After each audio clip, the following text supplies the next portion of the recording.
24 जून 1982 British Airways flight 9 London के Heathrow airport से New Zealand के लिए उड़ान भरता है। प्लेन में 248 पैसेंजर और 15 क्रू मेंबर्स थे। ये प्लेन अपने शेड्यूल के मुताबिक उड़ान भरता है और कुछ ही समय में ये आसमान में होता है। लेकिन जैसे ही ये प्लेन 37,000 फीट के एल्टीट्यूड पर पहुंचता है तो प्लेन के बाहर बहुत ही अजीब तरह की लाइट चमकने लगती हैं। पायलट्स को लगा कि बाहर मौसम खराब है इसलिए ऐसा हो रहा है, लेकिन हैरानी की बात तो ये थी कि प्लेन के बाहर न तो मौसम खराब था और न ही प्लेन में ऐसा कोई टेक्निकल इश्यू था जिससे ये सब हो रहा हो। धीरे धीरे प्लेन के बाहर चमकने वाली ये लाइट्स बढ़ने लगती हैं। पायलट को कुछ समझ नहीं आता और अचानक प्लेन के चारों इंजन फेल हो जाते हैं। जब ये इंजन फेल हो रहे थे तो इनमें भी अजीब तरह की रोशनी जल रही थी। प्लेन को देखने पर ऐसा लग रहा था मानो ये प्लेन किसी दूसरी दुनिया में पहुंच गया हो। प्लेन के अंदर बैठे पैसेंजर्स और पायलट्स ये सब देख रहे थे पर वो कुछ भी नहीं कर सकते थे। उन्हें कुछ भी समझ नहीं आ रहा था और तभी कुछ ऐसा होता है जिसके बारे में कोई सोच भी नहीं सकता था। उस वक्त घटे इस तरह के हादसे के बाद इस फ्लाइट के साथ कई सारे सवाल जुड़ गए, जैसे आखिर उस दिन ब्रिटिश एयरवेज की इस फ्लाइट के साथ क्या हुआ, क्या वो प्लेन कभी वापस लैंड भी हुआ और अगर नहीं तो उस वक्त वो प्लेन कहां गायब हो गया। 24 जून 1982 रात के तकरीबन 8:40 पर ब्रिटिश एयरवेज फ्लाइट 9 लंदन के हीथ्रो एयरपोर्ट से उड़ान भरती है। ये फ्लाइट मुंबई, कुआलालंपुर, पर्थ और मेलबर्न से होते हुए न्यूजीलैंड के ऑकलैंड जाने वाली थी। इस प्लेन को उड़ा रहे थे दो बेहद ही अनुभवी पायलट, 32 वर्षीय senior first officer Roger Greaves और 41 वर्षीय captain Eric Henry Moody. Plane में दोनों पायलट के अलावा 40 वर्षीय senior engineer officer Barry Freeman भी थे। टेक ऑफ के कुछ ही देर बाद प्लेन जकार्ता से होता हुआ भारतीय समुद्री सीमा में दाखिल होता है। स्थानीय समय के अनुसार ठीक 8:40 पर ये प्लेन जकार्ता के छोटे छोटे टापुओं के ऊपर होता है। इसी दौरान फ्लाइट कैप्टन मूडी वॉशरूम जाते हैं और जब वे वॉशरूम से बाहर निकलते हैं तो उन्हें प्लेन के एक कोने में धुआं निकलता हुआ दिखाई देता है।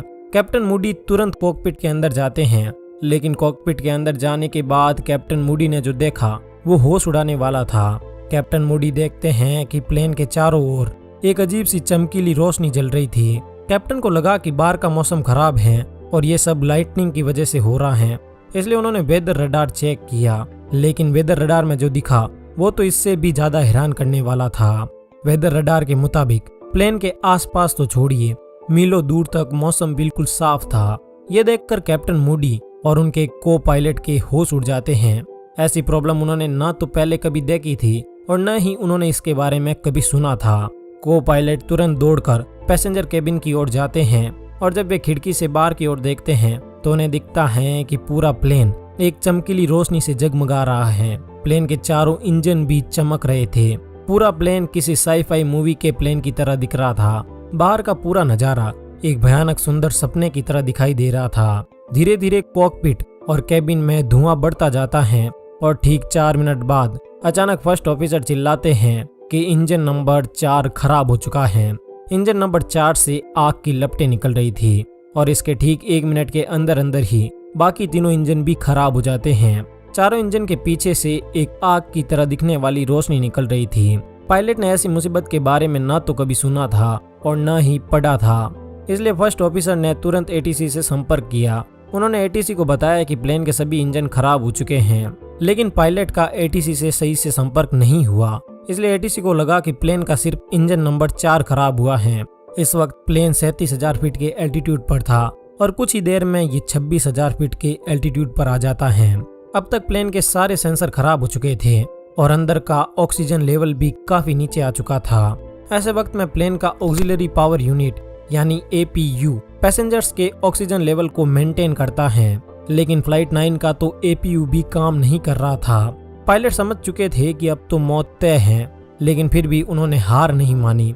हर प्लेन का एक ग्लाइड रेशियो होता है, यानी कि प्लेन जितना हॉरिजॉन्टल डिस्टेंस कवर करता है उतना ही उसका एल्टीट्यूड भी कम होता जाता है। बोइंग 747 का ग्लाइड रेशियो 15:1 होता है, यानी कि बोइंग 747 15 फीट आगे जाकर 1 फीट नीचे आता है।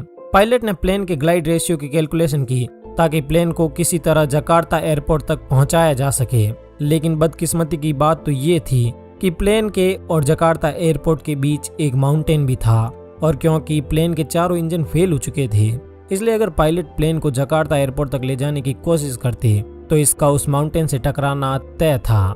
ब्रिटिश एयरवेज फ्लाइट 9 का ये इंसिडेंट अपने आप में ही एक अजूबा था, लेकिन ऐसा ही एक अजूबा पानी में भी घटा। ये इंसिडेंट था टाइटैनिक पानी में घटा एक बहुत ही खौफनाक हादसा था। और अगर आप टाइटैनिक के उस रोंगटे खड़े कर देने वाले हादसे के बारे में और ज्यादा जानना चाहते हैं तो आपको the story of Titanic audio book जरूर सुननी चाहिए। इसे आप कुकू FM पर सुन सकते हैं। यहाँ पर आपको 4000 से भी ज्यादा ऑडियो बुक और बुक समरीज मिल जाएंगी। वैसे तो कुकू FM का ईयरली सब्सक्रिप्शन 399 रुपए का होता है, लेकिन अगर आप मेरा कूपन कोड EPIC50 यूज करते हैं तो आपको इसका ईयरली सब्सक्रिप्शन मात्र 199 रुपए में मिल जाएगा।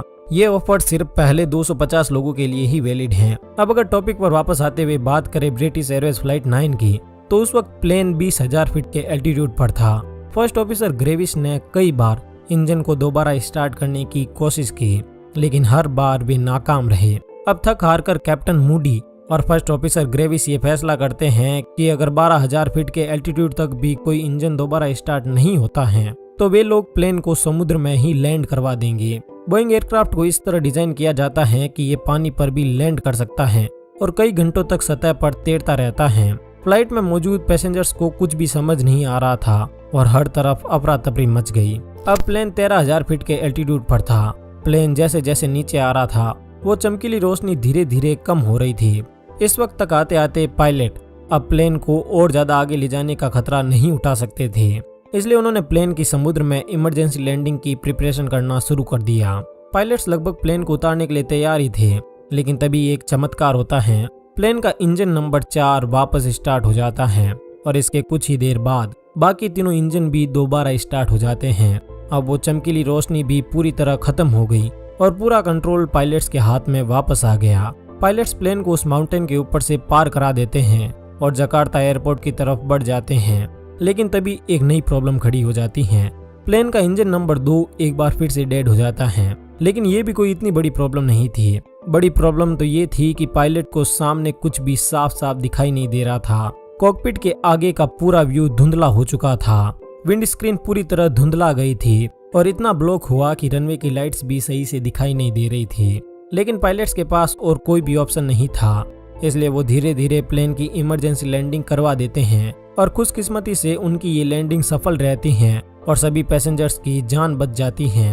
ये प्लेन तो अब सुरक्षित लैंड हो गया, लेकिन इस लैंडिंग के बाद भी कुछ सवाल ऐसे थे जो बिल्कुल भी सुलझे हुए नहीं थे। जैसे 37,000 फीट के एल्टीट्यूड पर प्लेन के साथ ऐसा क्या हुआ और कॉकपिट और पैसेंजर केबिन में धुआं कहां से आया? चारों इंजन में लाइट क्यों जल रही थी और डेड होने के बाद भी 13,000 फीट के एल्टीट्यूड पर इंजन वापस कैसे स्टार्ट हो गया? इस हादसे के बाद काफी समय तक मीडिया में और लोगों में कई सारी चर्चाएं हुई, जिनमें से जो सबसे बड़ी चर्चा थी वो ये थी कि प्लेन किसी दूसरी दुनिया में चला गया था। लेकिन जब इस पूरे हादसे की जांच की गई तो उसमें कुछ और ही सामने निकल कर आया। जांच में पता चला कि प्लेन की पूरी बॉडी पर कई खरोंचें आई हुई थी और ये खरोंचें बहुत ही छोटे छोटे कंकड़ जैसे पत्थरों से आई थी। ये पत्थर किसी ज्वालामुखी से निकले हुए धुएं में मौजूद छोटे छोटे कणों की तरह थे। फिर जब ज्यादा जांच की गई तो पता चला कि कुछ दिन पहले ही जकार्ता की एक ज्वालामुखी में विस्फोट हुआ था। ज्वालामुखी विस्फोट में मुख्यतः धुआं, सिलिकेट और राख निकलती हैं। विस्फोट में निकली हुई ये राख पूरी तरह सफेद होती हैं और ये इतनी हल्की होती हैं कि ये हजारों फीट ऊंची और कई सैकड़ों किलोमीटर दूर तक जा सकती हैं। और जकार्ता में जब ये ज्वालामुखी विस्फोट हुआ तो इसकी राख भी 37,000 फीट के एल्टीट्यूड तक जा पहुंची। और जब ब्रिटिश एयरवेज का ये बोइंग 747 उस राख से निकल रहा था तो इसकी हाई स्पीड के कारण राख में मौजूद कण और इसकी बॉडी के बीच एक रगड़ हुई और इसी रगड़ के कारण प्लेन की पूरी बॉडी पर लाइट जलने लगी और संभवतः यही राख इंजन में भी चली गई थी, जिस कारण प्लेन के इंजन में भी इस तरह की लाइट जलने लगी। प्लेन में लगा वेदर सेंसर एटमॉस्फेयर में मौजूद वाटर ड्रॉप्स की मदद से बाहर का वेदर बताता है, लेकिन पूरे वातावरण में राख होने के कारण आसपास कोई भी वाटर ड्रॉप नहीं थी और वेदर सेंसर इस धुएं को पकड़ ही नहीं पाया। प्लेन के इंजन के अंदर सिलिकेट चला गया और वह इंजन के हाई टेम्परेचर के कारण मेल्ट हो गया, जिस कारण इंजन में आग लगती हुई दिखाई दे रही थी और इसी सिलिकेट के कारण इंजन जाम भी हो गया। ऐसा ही कुछ प्लेन के बाकी सेंसर्स के साथ भी हुआ। इस धुएं ने न सिर्फ प्लेन के सेंसर्स और इंजन्स को नुकसान पहुंचाया, बल्कि इसने प्लेन की विंड स्क्रीन को भी इतना रगड़ा कि ये बिल्कुल धुंधली हो गई। फिर जब प्लेन के इंजन काफी देर बंद रहे तो सिलिकेट ठंडा होकर सॉलिड में बदल गया और जब इंजन वापस स्टार्ट किए गए तो ये सॉलिड टूटकर इंजन से अलग हो गया और इंजन स्टार्ट हो गए। ये धुएं के कण काफी हल्के थे, इसलिए प्लेन जब 15,000 फीट के एल्टीट्यूड पर पहुंचा तो वहां पर धुआं नहीं था और सारे सेंसर फिर से काम करने लगे। हालांकि प्लेन की विंड स्क्रीन अब भी काफी धुंधली थी, लेकिन पायलट की सूझबूझ के कारण प्लेन सही से लैंड हुआ और सभी पैसेंजर्स की जान बच गई। इस हादसे के बाद सेफ्टी के लिए कुछ समय के लिए उस रास्ते को नो फ्लाइंग जोन घोषित कर दिया गया। इसी तरह अगर आप एक और एरोप्लेन हादसे के बारे में जानना चाहते हैं तो यहाँ पर आप अपनी स्क्रीन पर आ रहे किसी एक वीडियो पर क्लिक कर सकते हैं। धन्यवाद।